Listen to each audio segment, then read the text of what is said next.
ট্রাম্পকে স্যার সম্বোধন করেও বাগে আনতে পারলেন না ভারতের প্রধানমন্ত্রী নরেন্দ্র মোদী। শেষমেশ ভারতকে রাশিয়ার কাছ থেকে তেল কেনার সাজা দিয়েই দিল যুক্তরাষ্ট্র। ভারতের ওপর আরও ৫০০% শুল্ক আরোপ করার একটি বিলে সম্মতি দিয়েছেন খোদ মার্কিন প্রেসিডেন্ট ডোনাল্ড ট্রাম্প। এছাড়াও বর্তমানে যুক্তরাষ্ট্রে রপ্তানি করা কিছু পণ্যে ভারত ৫০% শুল্ক দিচ্ছে।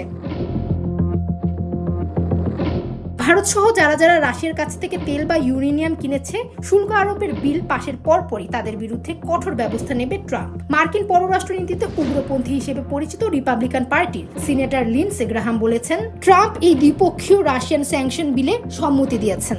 এখন শুধু বিল পাশের অপেক্ষা।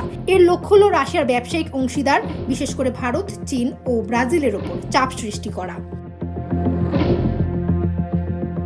বিলটি তৈরি করেছেন রিপাবলিকান লিন্ডসে গ্রাহাম ও ডেমোক্রেট সিনেটর রিচার্ড ব্লুমেনথাল।